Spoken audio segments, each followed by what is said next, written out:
It's a true tale. Whenever I recount it, it captivates everyone's attention.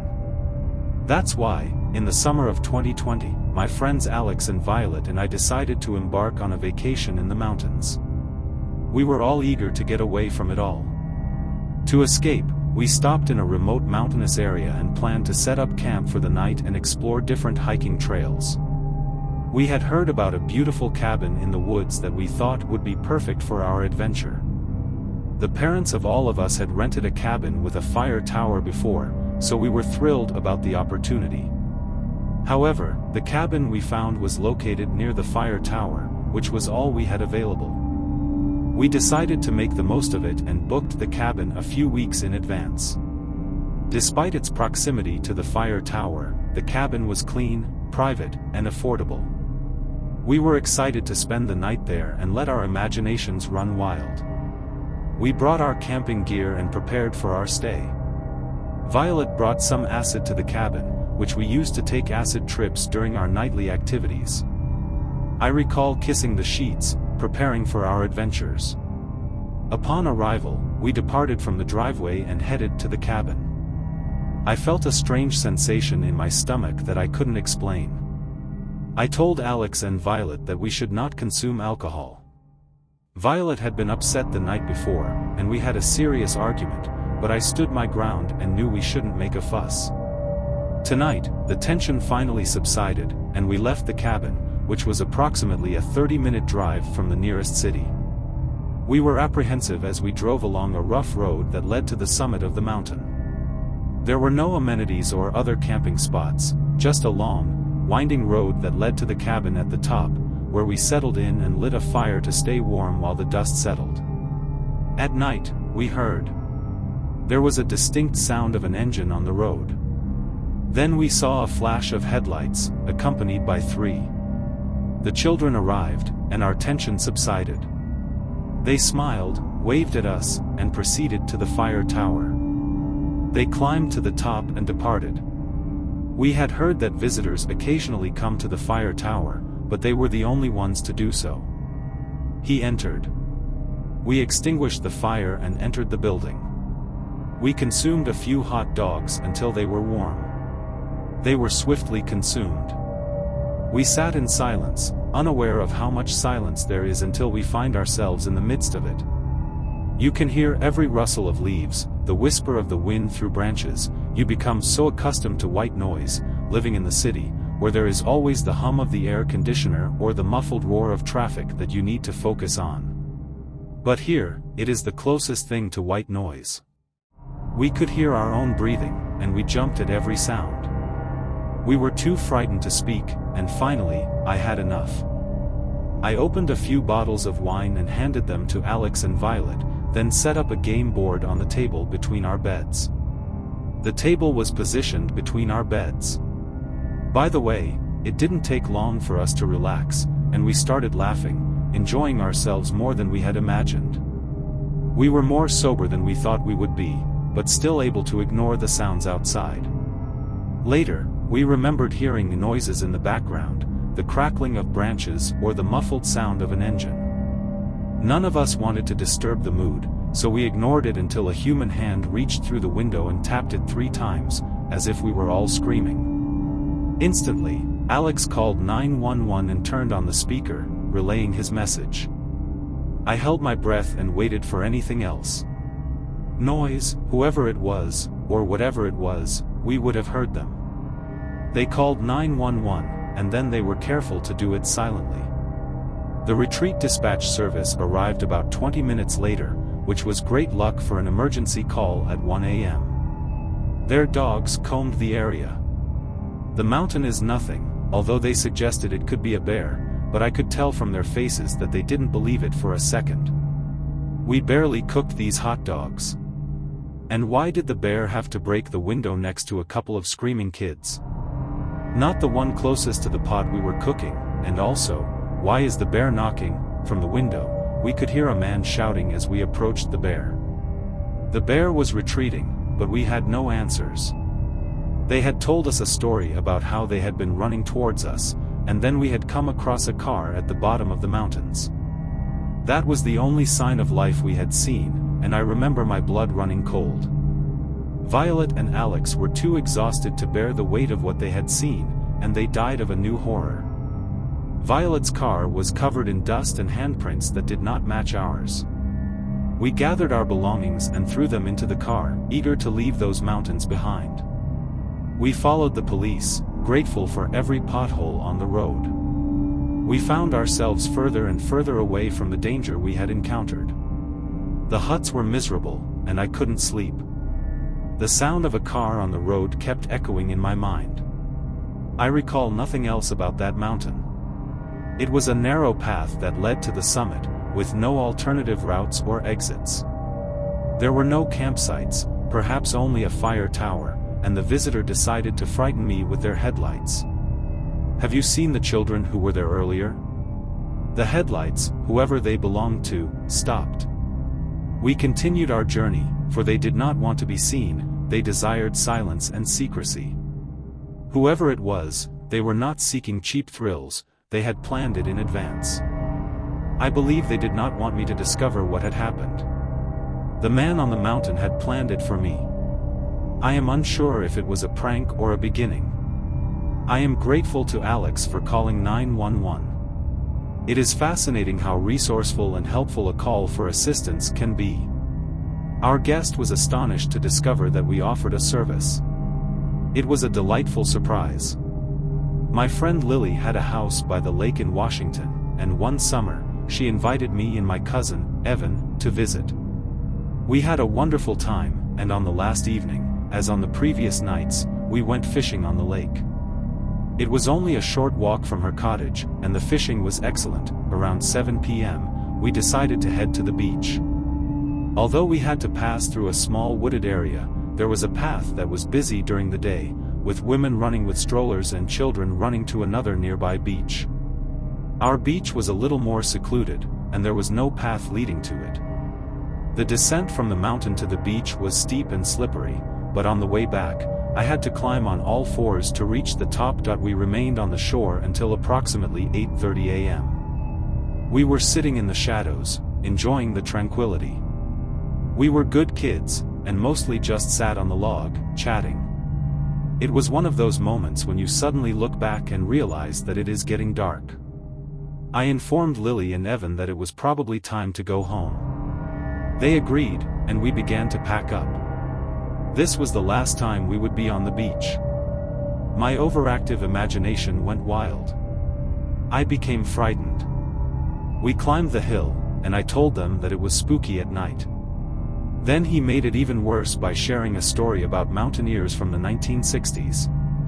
They were part of a cult and killed people for. The entire neighborhood, in the name of their faith, remained in place. Internally, I was filled with fear, but outwardly, I continued to move forward. I urged Evan to overcome his fear and keep going. We were both terrified as we traversed the path. For some reason, Evan glanced to his right and abruptly halted. His expression was one of fear. Lily urged him to continue, but he did not heed her words. We began to ascend the steepest part of the hill, exerting all our energy to climb the incline. Evan seized us by the arms and compelled us to look in the direction he was gazing. At first, I could not discern anything, and I longed to return home. However, my eyes adjusted, and I beheld a large figure approaching us. I presume it was a man, as his outline resembled one. He was advancing towards us at a slow pace. Who knows what his motives were, but as children, we were terrified and sprinted up the hill as fast as we could. We could have turned back at any moment, but we kept going, and the man was getting closer. Until we finally reached the top of the hill, he didn't cross the road to the cabin. It seems harmless at first, but we all felt a deep sense of dread when we saw him on that path. I didn't feel safe, and I had no idea what his intentions were. Once we reached the hut, we left our belongings on the porch and rushed to the front door. Of course, it was locked, but we knew a secret knock that only our family would recognize. The person on the other side of the door could be a family member or a friend. It was hard to tell, and Lily and Evan knocked in succession. I recall glancing around, trying to see if the man had followed us. But I saw nothing. We were allowed in, and in a state of panic, we told the adults the entire story. They suggested that it might have been a man who felt offended by us. We disagreed, but we felt secure with the adults in the locked cabin. The cabin had a basement with a door and windows, where Lily and I slept. We put on our pajamas and descended to the basement. After a few minutes, we heard a knock. I thought it was Evan, so I said, "Come in," but there was no response. Again, we realized the source of the knocking was the windows. Outside, Lily and I were utterly terrified. We turned pale and stared at each other, overcome with a terrible sense of dread. It occurred once more, and we both rushed to the door in a state of panic. The door opened, and we ascended the stairs to the living room, where Lily's family was. We shared the details we had heard, our voices trembling with fear, and Evan descended the stairs to listen. He confirmed that it was indeed a knocking, while Lily's uncle and cousin gathered flashlights to venture outside. The knocking resumed, this time at the front door. Everyone gathered around the door, pressing against it, and it happened once or twice more. Finally, Lily's uncle decided to call the police. He was unsure of their intentions, but someone was attempting to gain entry into our home. The police continued to knock. About 2 more minutes, and finally, it ceased. 5 minutes after the call, the police arrived with a resounding thud. They shouted through the door to ensure Lily's uncle was unharmed. I peered out the window and saw others searching for the intruder. The officers inquired about the incident in the forest, and we recounted everything. No one was found, but the persistent knocking at the door will remain with me forever. The officer suggested it was likely a pervert seeking to frighten children. What truly terrified me was the memory of the man's actions. A difficult family knock, all 3 of us sleeping on the floor. It was late November in Colorado, and I was around 7 or 8 years old. My father had a plan to take us all for the weekend to a cabin. My mother thought it was a wonderful idea. The plan was for my sister, father, and me to bond with our mother, and that's exactly what we did. We rented a house for a few days. We took a few days off from work on Friday to get away from the city and enjoy some fresh air, which was exactly what I needed. There were no issues. Upon arrival, it was chilly, but that was to be expected, as it was almost December. We had prepared for the cold weather and addressed any potential problems before leaving. Once we settled in, we had everything planned, where we would sleep, what we would eat, and what we would do each day. After a long day of activities, we were all exhausted and ready for bed. We were thinking about what we would do the next day. Despite arriving late, we still had a great time. Although we couldn't do as much as we wanted on the first day, we made the most of it. I even heard some strange noises outside, but when I checked, there was nothing there. Perhaps it was just my imagination. I attempted to return to sleep, but after approximately 15 minutes, I heard it again. I awoke my sister, who was approximately 11 years old at the time, and we both heard it as well. We looked out the window and saw something. We were unsure of what it was, so we decided it would be better if we didn't see it. So we returned to bed. That night, it was difficult for me to fall back asleep. The following morning, while my mother was preparing breakfast and my father was outside, I asked if I could go outside with him. My mother agreed, while my sister stayed at home. After breakfast, I went outside, and my father and I were talking to a short, stout man with a shaved head, wearing a veteran's hat and appearing quite anxious. For some reason, he seemed to be upset that I was perspiring profusely, even though it was chilly outside. I approached him, and my father glanced at me. He said, "Oh, this is my son," and addressed me by my name. Then the man looked at me and said, "Hello, it's a pleasure to meet you. My name is Patrick." He smiled and looked at me, and I smiled back and greeted him. It might have been impolite, but I was just a child. I asked him, "You seem a little frightened. Are you alright?" And he replied, "You seem a bit scared. Are you okay?" I replied, "Yes, I'm fine. I had a head injury." Because I'm a veteran, I couldn't tell, probably due to his hat. But he seemed normal. Then my father seemed to like him. For some reason, I also liked him. He told my father he had also rented a cabin from him. A family, and they were very close. My father decided to introduce me to Patrick. He invited him for breakfast, and Patrick stayed. It was normal. After that, we went outside to play with my father and Patrick. I fell on the street and scratched my knee, so I began to cry. My father was inside, and it wasn't the right time for him to be there. My mother called him, and he ran inside while we were with Patrick.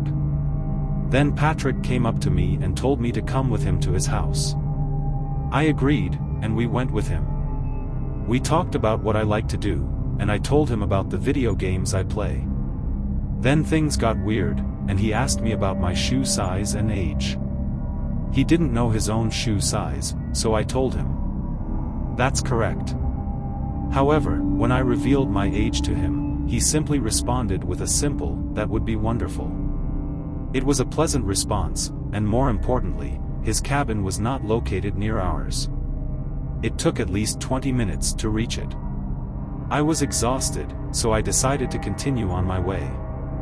Upon entering the cabin, he instructed me to enter first, which I did. Once inside, I noticed that there was no one there, not even a family. I inquired about his family, but he pretended not to know. I couldn't hear anything as he was locking the door. I began to feel uneasy. He told me he would return shortly with some band-aids, but he never returned. Instead, he went to the kitchen, retrieved something from there, and then returned, instructing me to sit down. He applied the band-aid to me. I sat down, and he applied it. He also held my leg with his other hand. He gently stroked my arm and said, "You're quite muscular, man." I was taken aback and a little frightened, so I promptly stood up and inquired about the situation. He assured me that it was nothing serious and that my leg was feeling much better. He mentioned that my parents would be concerned if they knew what had happened, but that I shouldn't worry about them. He suggested that I stay a little longer, so I agreed, and we shared a meal together. He asked me how much I weighed, and I told him it was approximately 32 kilograms. He smiled and said that was the perfect weight. I inquired about his meaning, but he just kept smiling. I felt uneasy, but I didn't know what to say. I realized this when I asked him if I could leave. He replied, knowing that the fun he had planned was just beginning, and I must not miss it. There was a peculiar tone in his voice when he said that.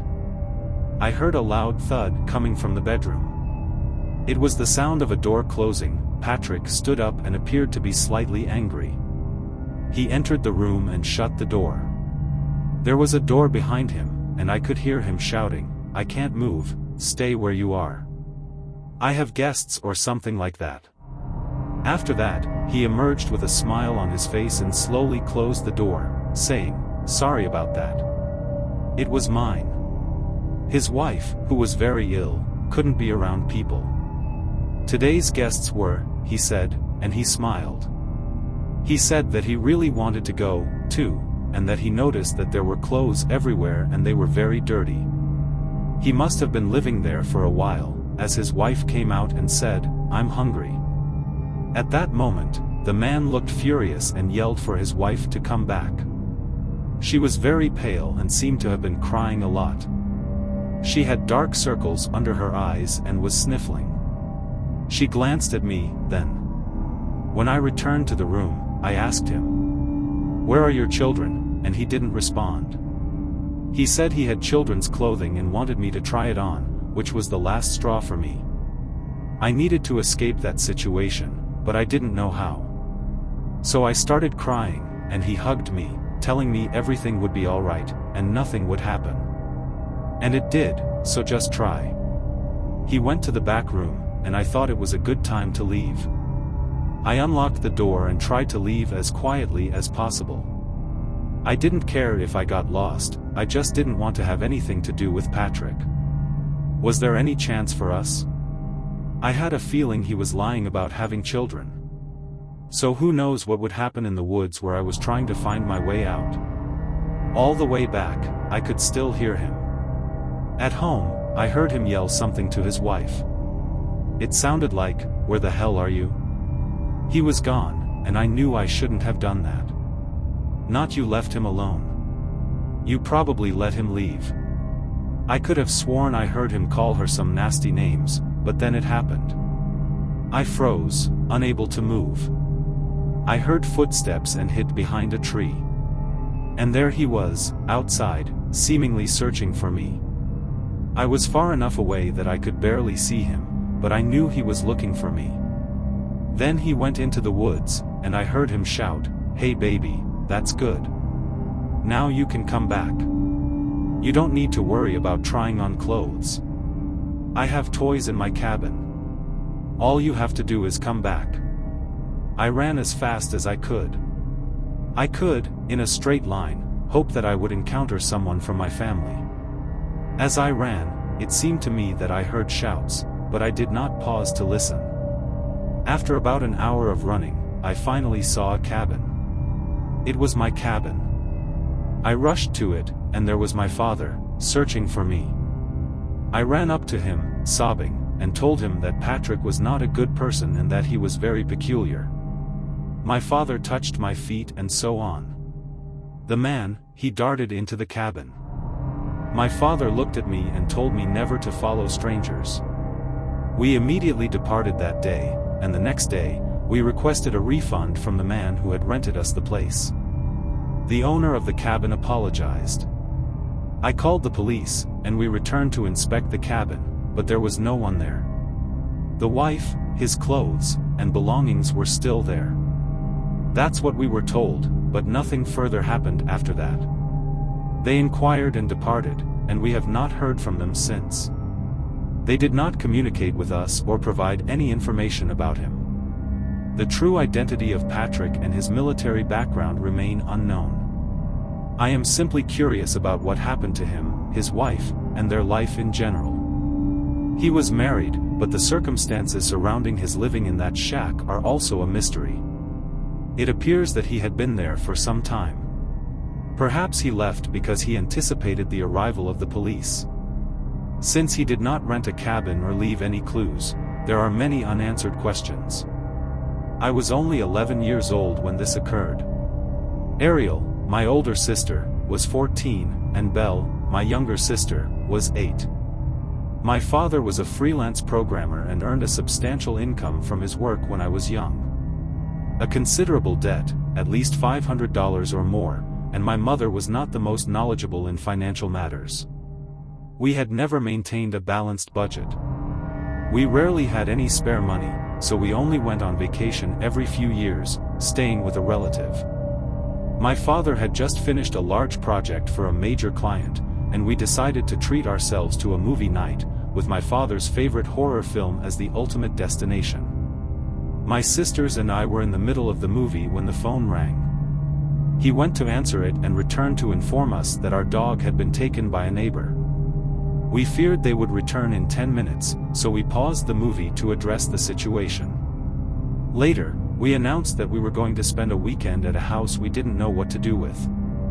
This is not the case, but apparently, the client he assisted had a lovely cabin by the lakes in the mountains and offered us to spend the night there at a significantly reduced price. It was Thursday, so Mom became anxious. While we were packing, we couldn't watch the rest of the movie that day. The next day, we loaded the family van and drove to the mountains. The journey took approximately 2.5 hours, so it was already too late. Upon arrival, we unloaded the van and explored the cabin. It was a rustic-style cabin with a small loft that could be accessed by climbing. It was about 3 feet high, and it was probably intended for storage, but it turned out to be perfect. We could sit and play games there. There were dozens of board games. So we started playing as soon as we decided on a game. The rooms, Mom and Dad got a larger one, and Ariel took the smaller one. There was a double bed in it, so I got the last room too. The room featured a double bed, with a window on the right side and a lamp on the left. The closet was situated opposite the bed and was locked, preventing us from accessing its contents. For some reason, I never discovered what was inside. We retired for the night around 11 p.m. Belle is prone to restlessness in her sleep, so I opted to sleep by the lamp to prevent her from knocking it over. I recall falling asleep almost immediately after lying down. The next thing I recall is Belle grabbing my hand and attempting to burrow into me. I was startled and puzzled by this occurrence. Upon sitting up and glancing in her direction, I noticed a pale, human-like figure receding from the window. It took my sleep-deprived brain a few moments to comprehend what I was witnessing. We swiftly rose from bed and dragged Bella with us. We rushed to our parents, who dismissed our claims as mere imagination and urged us to return to bed. If we encountered anything else, to inform them immediately. To my dismay, Nimi concurred, and we returned to the room. Belle declined to return to bed by the window. I told her a bedtime story, and I promptly fell asleep. I did not awaken until the morning. The following day, we spent an hour exploring the area around the lake before my father decided we would spend the day in the city. There were numerous small stores, and my parents visited each one, while we had lunch and dinner. Eventually, we returned home. We returned to the cabin. As we approached the house, Ariel made a joke, and I remembered everyone laughing. Suddenly, my father raised his hand, causing everyone to stop and take a step back. He then pushed the door open with his finger. I found it odd that the door was unlocked, but I quickly realized it was obvious. Ariel's father approached Belle. My father shook his head, indicating that she should be quiet. We entered the hut and disappeared inside for a few moments while we waited on the porch. My mother called his name, and he called me when we returned. Upon entering, we saw him standing in the middle of the living room, his face creased with worry. He locked the door as soon as we entered. Everyone went inside and took my mother to the bedroom. For a brief conversation, Ariel, realizing the situation, decided to divert my attention by suggesting we resume our unfinished game. We played for over 5 minutes when Mom and Dad returned. Mom went to clean up after breakfast, while Dad joined us for the game. We played for several hours, and Dad told us it was time to go to bed. At that time, it was only 9 o'clock, and Ariel was a bit disappointed, as she was usually allowed to stay up until 10:30 on school days and even later on weekends and during holidays. B and I went to bed, but we had an argument about it.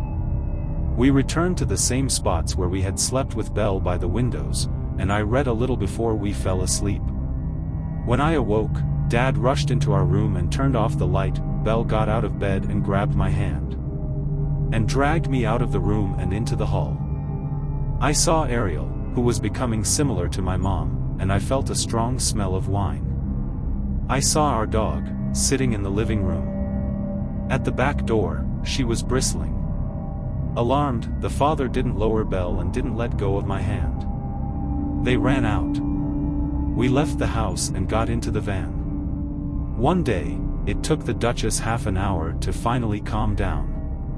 The father told Ariel what had happened the next day. But B and I only found out about it many years later. That night, hearing something like a groan outside the window in his room, he jumped up and looked out, and found that the front door wasn't locked and things were moved in the kitchen. They were moved, and the Duchess began to growl.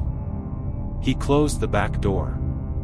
It was he who let us out of the house. The next day, we returned to pick up our luggage, and I found several pairs of footprints outside. In my mind, the bells rang, and a couple of years ago, my friend Kate asked me to attend a party with her. This party was hosted by her girlfriend, Susan, which is why Kate went. We went to Catholic school together in elementary and middle school, but in high school, Kate ended up attending a public school. She met me there, while Susan stayed at Catholic school. After high school, their paths diverged and we started going to different places. It was because of this that Kate invited me to the party. Apparently, her parents rented a cabin for Susan's birthday, which was a surprise for her. They did not know about it until the last minute, and she decided to throw a party. The party went off without a hitch, so they decided to do it again this year. Kate and I went to the cabins and stood side by side, and they were pretty isolated, except for the fact that there was no forest behind them. We couldn't even see any other houses, but I think they were probably empty because it was winter time. At first, I was a little worried because I didn't know anyone at the party. But after a few drinks, I decided that it wouldn't bother me anymore. Also, if you watch horror movies, then you know that a cabin party in the woods is a horror movie cliché. I was perfectly aware that we were joking about how attending this party sounded like a prelude to a horror movie. As if it wasn't enough, we arrived at the lodge and it was pitch black outside, so we had to use our phones to find our way.